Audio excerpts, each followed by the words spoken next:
Hi everyone. So I'm going to talk about this foundation today. It's the KVD Lock-it. Do they still call it tattoo? Foundation.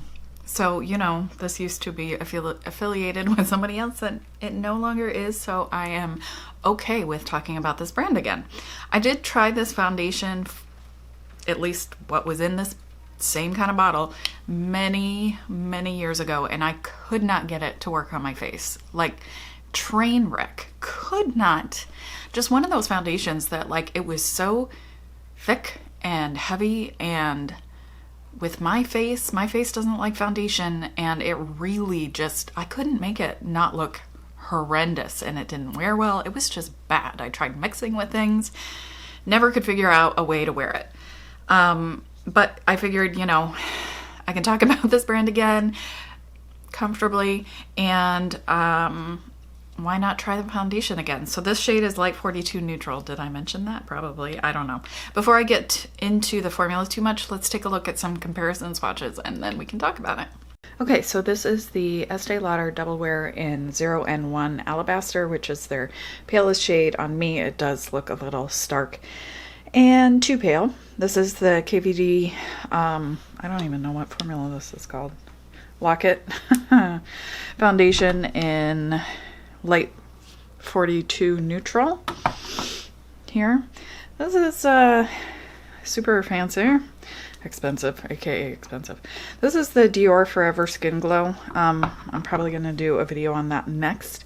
It does look paler, but this has less coverage, so it actually is totally fine for me to wear. This is a good shade match for me. It's Lancome Teint-Idole Ultra and 095W, so it's a little bit more on the starkly cool yellow undertones, golden yellow undertones. This is also more like aligned with what my neck is, and it's the Revolution, Makeup Revolution Conceal and Define in F0.2, the Conceal and Define, did I say that? I don't even know. This is the Fenty Pro Filter Soft Matte. I haven't done this in forever, saying out all these long names. In 100. And this lastly has a little bit more similar undertone to the KVD Light 42 Neutral. This is Sephora Best Skin Ever. And this shade is 04N. And it's a little bit more of that kind of slightly more pinky peachy, as opposed to just like peachy. It looked more similar when they were both wet. So this color is totally fine to use for me. It's a little bit on the paler side. I do have to be careful to use a very thin layer, because on my 42-year-old pale freckly face, it just like really looks super heavy if I go in with kind of what I would consider more of a normal layer that I normally wear. I wear light to medium coverage generally, but this has more coverage, I think, than I'm used to, and it doesn't quite thin out the way that I'm used to, so I do have to be really careful. I think in the demo I used more, and like it just like accentuates all the fact that my skin is not like all plump and a 20-year-old skin, you know. It just will look dry and heavy. Today I went in with a very light amount. It was not even quite a full pump. I used a very moist sponge to apply it, and I think it went on better. It's looking a little bit better today. As far as the wear goes, I do feel that it is very nice. It actually wears on my skin well. It doesn't break down on my chin. It doesn't get patchy. I don't have to only use like one specific type of skincare underneath. It seems to work for me with a variety of skincare underneath. This one's just easier to use in that aspect, harder to apply. And I don't find it like oxidizes throughout the day, whatever. It doesn't like crease on me. It's a little too dry to wear under my eyes. A lot of times I just wear the foundation underneath my eyes because I don't wear a lot of concealer. I'm not looking for a lot of coverage, but this one I find is just a little too dry to put up under there. So I might have like a very light layer, but then I'll put in like actual concealer if I want any amount of coverage.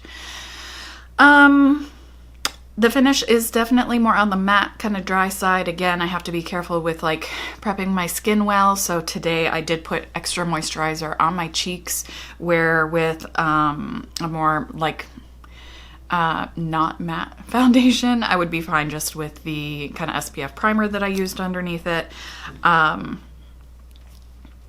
Yeah, it's a nice foundation. It's a little tricky to work with, but for me, I don't know if it's my face or the formula, but it's definitely easier than the bottle that I had tried. Who knows how long ago it was, 10 years ago, 8 years ago, who knows? Really long time ago. So yeah, I'm glad that that brand has been taken back to a place where I can use it again and try things out, because they do have a nice selection of products.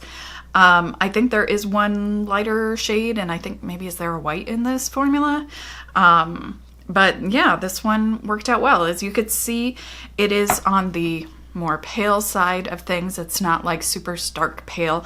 I don't know what it is about this Estee Lauder Double Wear. For whatever reason, in swatches, this looks like it's a little bit more yellow toned, a little bit more like what would work on my face. It doesn't look super stark, but this one on my face just always looks kind of white, and all the pink in my face shows through. It's not good. So yeah, this is definitely wearable for me. It's more on the light side. If I'm trying to get something that's closer to my neck, I feel like this is something that works. You know, my hands and my body and everything are lighter than my face. So I'm always kind of lightening my face a little bit. Anyway, let me know if you've tried this, if you have any questions. Hopefully I covered mostly everything. As far as skin type goes, I have, you know, like some amount of oil in my T-zone. My cheeks are like super dry. I have some flakiness in various spots, like up on my forehead where it's also dry, and around my chin because I have this dermatitis thing. Anyway, it doesn't irritate my skin. It doesn't make the peeling happen more around my chin, which is always a good thing. So yeah, I would recommend it. Let me know if you've tried it, if you've tried any of the lighter, paler shades, how they worked for you, other stuff that worked for you, doesn't work for you, whatever. I love hearing feedback from you guys. I hope you're having a great day, and I'll see you soon.